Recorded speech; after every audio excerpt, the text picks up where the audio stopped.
நம்ம சயின்டிஸ்ட்டுங்க ஸ்பேஸில் ரிசர்ச் பண்ணி இது வரைக்கும் 5000க்கும் அதிகமான எக்ஸோ பிளானட்ஸை கண்டுபிடிச்சிருக்காங்க. அதில் சில கிரகங்களை சில கேட்டகரிஸாக பிரித்து வச்சுருக்காங்க. ஃபார் எக்ஸாம்பிள், நம்ம ஜூபிட்டர், நெப்டியூன் மாதிரி இருக்கக்கூடிய எக்ஸோ பிளானட்ஸாக இருக்கட்டும், அதுக்கப்புறம் நம்ம பூமி மாதிரி வாழ தகுதியுடைய கிரகங்களாக கருதப்படுற சூப்பர் எர்த் கேட்டகரியில் இருக்கக்கூடிய பிளானட்ஸாக இருக்கட்டும், இந்த மாதிரி கேட்டகரிஸை தாண்டி மர்மமாக இந்த பிரபஞ்சத்தில் எந்த ஒரு நட்சத்திரத்தையுமே சுற்றி வரக்கூடிய ரோக் பிளானட்ஸ் அப்படின்னு சொல்லப்படுற கேட்டகரியில் இருக்கக்கூடிய கிரகங்கள் அப்படின்லாம் கண்டுபிடிச்சிருக்காங்க. ஆனால் இதோட இந்த லிஸ்ட்டு முடிஞ்சிருச்சான்னு கேட்டால் கண்டிப்பாக கிடையாது. நம்ம சோலார் சிஸ்டத்தில் இருக்கக்கூடிய வெள்ளி கிரகம் சொல்லப்படக்கூடிய வீனஸாக இருக்கட்டும், நம்ம செவ்வாய் கிரகமான மார்ஸ் மாதிரி சில கிரகங்கள் ஒத்து போகிற எக்ஸோ பிளானட் கூட நம்ம பிரபஞ்சத்தில் இருக்குது அப்படின்னு சயின்டிஸ்டுங்க சொல்கிறாங்க. அப்படிப்பட்ட ஒரு எக்ஸோ பிளானட்டை, நம்ம செவ்வாய் கிரகம் மாதிரி இருக்கக்கூடிய ஒரு எக்ஸோ பிளானட்டை பற்றி தான் இந்த வீடியோவில் நம்ம தெரிஞ்சுக்க போகிறோம். இது ஏன் சயின்டிஸ்ட்டுங்க செவ்வாய் கிரகத்தோட இது ஒத்து போகிற மாதிரி இருக்குன்னு சொல்கிறாங்க அப்படிங்கிறதெல்லாம் டீட்டெயிலாக நான் எக்ஸ்பிளைன் பண்ணுறேன். ஸோ கொஞ்சம் கூட ஸ்கிப் பண்ணாமல் ஃபுல்லாக பாருங்கள். இந்த வீடியோ பார்த்து முடிச்சதுக்கப்புறம் உங்களுக்கு பிடிச்சிருந்துச்சி, யூஸ்ஃபுல்லாக இருந்துச்சுன்னா வீடியோக்கு லைக் கொடுக்க மறந்துடாதீங்க. நம்ம சேனலுக்கு தான் முதல் தடவை வந்தீங்கன்னா சேனலை சப்ஸ்கிரைப் பண்ணி பெல் நோட்டிஃபிகேஷன் கேட்டது பண்ணிட்டு வீடியோ கொஞ்சம் கூட ஸ்கிப் பண்ணாமல் பாருங்கள். Welcome to the another new video. நான் உங்கள் சேகர்.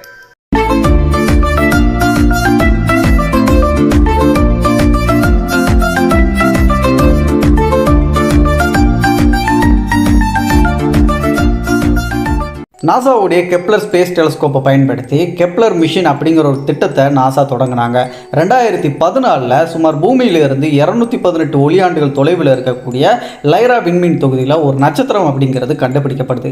அந்த நட்சத்திரத்துக்கு இந்த கெப்லர் மிஷின் மூலமாக கண்டுபிடிக்கப்பட்டதுனால கெப்லர் 138 அப்படின்னு சொல்லிட்டு அதுக்கு பேர் வச்சுட்டாங்க, வெறும் நம்பர்ஸ்லேயே. அதுக்கப்புறமா இதை சுற்றி ஏதாச்சும் கிரகங்கள் வளம் வருதா அப்படிங்கிறத கண்டுபிடிக்கிறதுக்காக தொடர்ந்து ஆராய்ச்சிகளை மேற்கொண்டாங்க நாசாவோட விஞ்ஞானிகள். அதில் 2014 டிரான்சிட்டிங் மெத்தட் மூலமா இந்த நட்சத்திரத்தை சுற்றி 3 கிரகங்கள் வளம் வருது அப்படிங்கிற விஷயத்தை நாசா கண்டுபிடிச்சு அதை உறுதியும் படுத்துனாங்க. அந்த கிரகங்கள் எல்லாத்துக்குமே கெப்லர் 138b/c/d அப்படின்னு சொல்லிட்டு பேர் வைக்கப்படுது. சரி, கிரகங்களை நம்ம கண்டுபிடிச்சிட்டோம். இந்த கிரகங்கள் என்ன மாதிரியான தன்மையோடு இருக்கு அப்படிங்கிறத நம்ம தெரிஞ்சுக்கணும் அப்படிங்கிறதுக்காக தொடர்ந்து ஆராய்ச்சிகளை மேற்கொண்ட விஞ்ஞானிகள் அதில் அந்த கெப்லர் 138b அப்படிங்கிற கிரகம் நம்ம பூமியை விட ரொம்ப அளவில் சின்னது அப்படிங்கிற விஷயத்தை உறுதிப்படுத்துறாங்க. ஆனால் அது என்னதான் சின்னதாக இருந்தாலும் அதோட டென்சிட்டி அப்படிங்கிறது நம்ம பூமியை விட அதிகமாக இருக்கு அப்படிங்கிறத நாசா விஞ்ஞானிகள் உறுதிப்படுத்தினாங்க. இதுக்கப்புறமா தான் அவங்க முடிவு பண்ணுறாங்க, இது நம்ம பூமியோட அளவில் சின்னதாக இருந்தாலும் இதோட நிறை அப்படிங்கிற அந்த டென்சிட்டி அதிகமாக இருக்கிற பட்சத்தில் கண்டிப்பாக நம்ம பூமி மாதிரி இது ஒரு ராக்கி பிளானட்டாக இருக்கலாம், அப்படி இல்லைனா இது உலோகங்களால் ஆன ஒரு கிரகமாக இருக்கிறதுக்கு வாய்ப்பு இருக்குது அப்படின்னு சொல்லிட்டு விஞ்ஞானிகள் கெஸ் பண்ணுறாங்க. இதுக்கப்புறம் இந்த கெப்லர் 138bக்கு அப்புறமா அந்த சிங்கிற அந்த கிரகமும் சேம் இதே மாதிரியான ஒரு தன்மையோடு இருந்துச்சு. முதல் 2 கிரகங்களை பற்றி நம்ம ஓரளவுக்கு அது என்ன தன்மையோடு இருக்குது அப்படின்னு சொல்லிட்டு கெஸ் பண்ணிட்டோம். அதுக்கப்புறமா கெப்லர் 138d சொல்லப்படுற அந்த கிரகத்தை பற்றி 2022 தான் ஆராய்ச்சியாளர்கள் விஞ்ஞானிகள் நிறைய ரிசர்ச்களை பண்ணுறாங்க. அப்படி ரிசர்ச் பண்ணும்போது இந்த கெப்லர் 138dக்கு அப்புறமா கெப்லர் 138e அப்படின்னு பேர் வைக்கப்பட்ட 4வது கிரகமும் கண்டுபிடிக்கப்படுது. இந்த 4வது கிரகத்தையும் சேர்த்து கடைசியாக அதுக்கு முன்னாடி கண்டுபிடிச்ச அந்த 3வது கிரகத்தையும் சேர்த்து ஆய்வுகளை பண்ணும்போது முதல்ல இருந்த 2 கிரகத்தை விட இதோட தன்மைகள் கொஞ்சம் வித்தியாசமாக இருக்குது அப்படிங்கிற விஷயத்தை நோட் பண்ணுறாங்க. அதை வச்சு பார்க்கும்போது நம்மளுடைய ஹபிள் டெலஸ்கோப்பாக இருக்கட்டும், அதுக்கப்புறம் ஸ்பென்சர் டெலஸ்கோப், இந்த 2 டெலஸ்கோப்பை பயன்படுத்தியும் ஆய்வு பண்ணதில் இதில் மேபி தண்ணீர் இருக்கலாம், இந்த 2 பிளானட்ஸ்லேயும் இருக்கிறதுக்கு வாய்ப்புகள் இருக்கலாம் அப்படின்னு சொல்லிட்டு சயின்டிஸ்ட்டுங்க ஒரு கெஸ் பண்ணாங்க. சரி, இப்போ இந்த கிரகங்கள் இந்த மாதிரி தன்மையோடு இருக்குது. 2 தண்ணீர் இருக்கலாம் அப்படின்னு ஒரு விஷயத்தை கண்டுபிடிச்சிருக்காங்க. இன்னொன்று நம்ம பூமி மாதிரி ராக்கி பிளானட்ஸ் அப்படின்னு சொல்லிட்டு கண்டுபிடிச்சாங்க இல்லையா. ஸோ இந்த கிரகங்கள்லாம் அதோடைய நட்சத்திரத்தை எந்த மாதிரி சுற்றி வருது, இன்னும் என்ன மாதிரி விஷயங்கள் விஞ்ஞானிகளால் கண்டுபிடிக்கப்பட்டுச்சு அப்படிங்கிறத நான் தொடர்ந்து சொல்கிறேன், நல்லா கேட்டுக்கோங்க. ஃபர்ஸ்ட் அந்த நட்சத்திரத்தை பற்றி பேசிக்கான சில விஷயங்கள் தெரிஞ்சுக்கலாம். இந்த கெப்லர் 138 அப்படின்னு சொல்லப்படுற இந்த நட்சத்திரம் நம்ம பூமி சுற்றி வர்ற நம்ம சூரியன் மாதிரியான ஒரு சூரியன் கிடையாது. இது ஒரு M டைப் ரெட் ட்வார்ஃப் நட்சத்திரம். நம்ம சூரியனை விட கொஞ்சம் அதிக ஆயுள் காலம் கொண்ட ஒரு நட்சத்திரமாகவும் இது இருக்குது. இது வரைக்கும் இந்த நட்சத்திரம் உருவாகி எத்தனை ஆண்டுகள் இருக்கலாம் அப்படின்னு சொல்லிட்டு சயின்டிஸ்ட் சொல்கிறாங்கன்னா 7-8 பில்லியன் ஆண்டுகள் ஆயிருக்கலாம் அந்த நட்சத்திரம் உருவாகி அப்படின்னு சொல்கிறாங்க. சொல்லப்போனால் நம்ம சூரியனோட கொஞ்சம் வயதில் மூப்பில் இருக்கக்கூடிய ஒரு நட்சத்திரமாக தான் இருக்குது. ஆனால் இருந்தாலும் இந்த நட்சத்திரம் நம்ம சூரியனை விட அளவில் கொஞ்சம் சைஸில் சின்னது தான். இதனாலேயே இதோடைய பிரைட்னஸாக இருக்கட்டும், அதோடைய வெப்பமாக இருக்கட்டும், அதுவும் கம்மியாக தான் இருக்கும். இந்த நட்சத்திரத்தோடைய அந்த மேல்புற டெம்பரேச்சர் அப்படிங்கிறது 3800 கெல்வின் அளவு வெப்பம் கொண்டதாக இருக்கலாம் அப்படின்னு சொல்லிட்டு சயின்டிஸ்ட்டுங்க சொல்கிறாங்க. ஸோ இதை வச்சு நீங்கள் புரிஞ்சுக்கலாம் அதோடைய வெப்பம் அப்படிங்கிறது எந்த அளவுக்கு நம்ம சூரியனோட கம்மியாக இருக்குன்ட்டு. இதுக்கப்புறம் இந்த நட்சத்திரங்களை சுற்றி வரக்கூடிய அந்த 4 கிரகங்களும் எத்தனை நாட்களுக்குள்ள சுற்றி வருது தெரியுமா? இந்த நட்சத்திரத்தை சுற்றி வரக்கூடிய அந்த முதல் கிரகமான கெப்லர் 138b அப்படின்னு பெயர் வைக்கப்பட்டிருக்க அந்த கிரகம் இதோட சூரியனை ஒரு தடவை முழுசாக சுற்றி வர்றதுக்கு பூமியோட நாட்கள் படி வெறும் 10 நாட்கள் மட்டும்தான் எடுத்துக்குமா. இதுக்கு இந்த அளவுக்கு வேகமாக சுற்றுறது காரணம் அதோட சூரியனுக்கு மிக நெருக்கமாக இருக்க காரணத்தினால தான் சொல்கிறாங்க. இந்த ரீசன்னால அந்த பிளானட் அப்படிங்கிறது அதோட சூரியனோட டைடலில் லாக் ஆகி எப்போவுமே அதோட ஒரு ஃபேஸ் சூரியனை பார்த்துட்டு இருக்க மாதிரியான ஒரு தோற்றத்தோடு இருக்கிறதுக்கு வாய்ப்பு இருக்குன்னு சொல்கிறாங்க. அந்த காரணத்தினாலையும் அந்த பிளானட் அப்படிங்கிறது ரொம்ப சூடாக இருக்கிறதுக்கும் வாய்ப்பு இருக்குது. ஸோ இதுக்கப்புறமா இருக்கக்கூடிய அந்த 2வது கிரகம் அதோட சூரியனை ஒரு தடவை சுற்றி முழுசாக வளர்றதுக்கு பூமியோட நாட்கள் படி வெறும் 13 நாட்களே சுற்றி வந்துடுமா.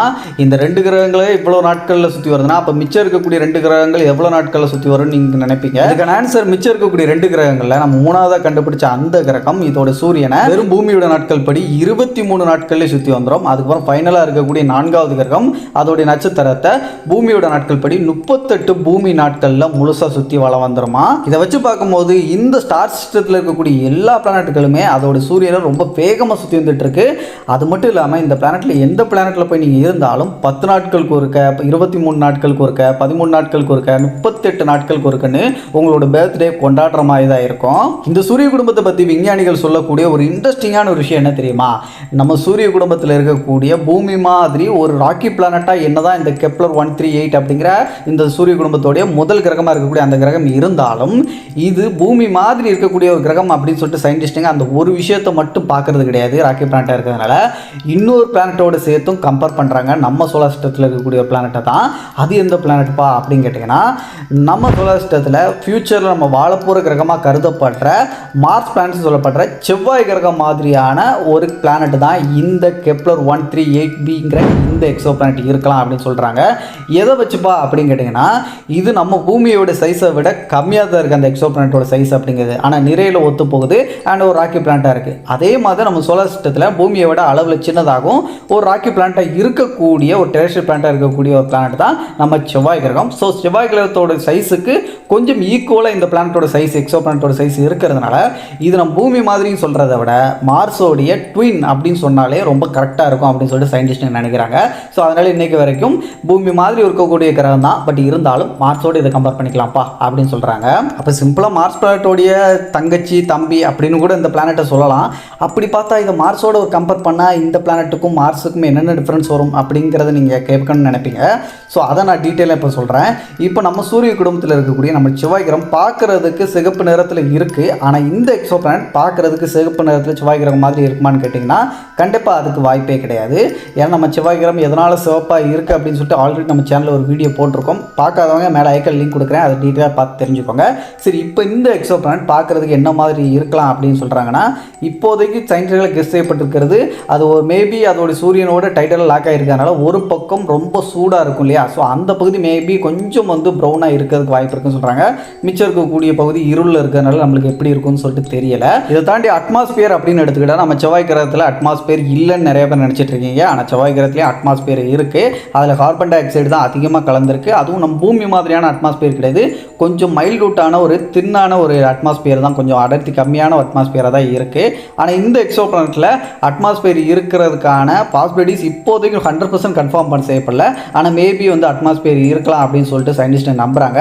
அப்படி இருக்கக்கூடிய அட்மாஸ்பியர் கூட நம்ம செவ்வாய் கிரகத்தோட ரொம்பவும் கம்மியான அடர்த்தி கொண்ட ஒரு அட்மாஸ்பியராக இருக்கிறதுக்கு வாய்ப்பு இருக்குன்னு சொல்லிட்டு தான் நினைக்கிறாங்க. நெக்ஸ்ட் நம்மளுடைய செவ்வாய் கிரகம் அஃப்கோர்ஸ் எல்லாருக்கும் தெரிஞ்சது அது ஒரு டெரஸ்ட்ரியல் பிளானட் பாறை கிரகம். அதே மாதிரி இந்த எக்ஸோ பிளானட்டும் ஒரு டெரஸ்ட்ரியல் பிளானட் பாறை கிரகமாக இருக்குது. இந்த ஒரு விஷயத்தில் செவ்வாய் கிரகம் 100% அந்த பிளானட்டோட ஒத்து போதுன்னு சொல்லலாம். மற்றபடி சில விஷயங்கள் கொஞ்சம் முரணாக தான் இருக்குது. இதுக்கப்புறமா இந்த பிளானட்டோடைய டெம்பரேச்சர் அப்படிங்கிற நான் முதல்ல சொன்ன மாதிரி டைடல் லாக் ஆகிருக்கிறதுனால ரொம்ப சூடாக தான் இருக்கும். ஆனால் நம்ம செவ்வாய் கிரகம் ரொம்ப சூடான கிரகம் கிடையாது. ஒரு குளிர்ந்த பாலைவனம் மாதிரி இருக்கக்கூடிய ஒரு பிளானட் தான் நம்ம செவ்வாய் கிரகம். செவ்வாய் கிரகத்தை பொறுத்த வரைக்கும் நம்ம ஃபியூச்சரில் வாழ போகிற நம்மளுடைய வீடாக நிறைய பேரால் நம்பப்படுது. குறிப்பாக நம்மளுடைய எலான் மஸ்க் இந்த மாதிரி பெரிய பெரிய எக்ஸ்பர்ட்டுகளால்.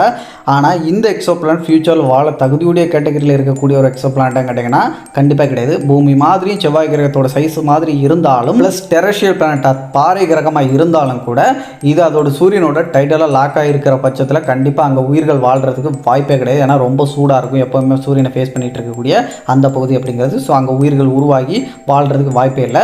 ஸோ அது வாழ தகுதியுடைய கேட்டகரியில் இருக்கக்கூடிய ஒரு எக்ஸோ பிளானட் கிடையாது.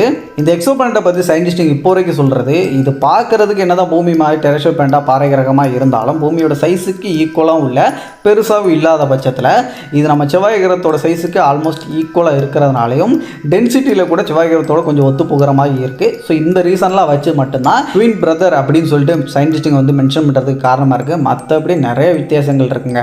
ஆனால் இந்த நம்ம சோலார் சிஸ்டத்தை தாண்டி வெளியே இருக்கக்கூடிய இந்த பிரபஞ்சத்தில் இருக்கக்கூடிய கிரகங்களில் இந்த மாதிரி மார்ஸோடு ஒத்து போகக்கூடிய சைஸில் ஒத்து போகக்கூடிய மார்ஸ் 2.2 மென்ஷன் பண்ணக்கூடிய அந்த பிளானட் மட்டும்தான் இருக்கா. நம்ம சோலார் சிஸ்டத்தில் இருக்கக்கூடிய வேறு எந்த கிரகத்தோட சில விஷயங்களை ஒத்து போகிற மாதிரி வேறு ஏதாச்சும் கிரகங்கள் இருக்கான்னு கேட்டால் நம்ம வீனஸ் மாதிரி ஒரு பிளானட் இருக்குது. ஸோ அந்த பிளானட்டை பற்றி தெரிஞ்சுக்கணும்னு நீங்கள் ஆசைப்பட்டீங்கன்னா இந்த வீடியோக்குள்ளே இருக்கக்கூடிய கமெண்டில் நம்ம சேனலோட நேமை அட்டு போட்டு மென்ஷன் பண்ணி சேகர் விஷன் கமெண்ட் பண்ணுங்கள்.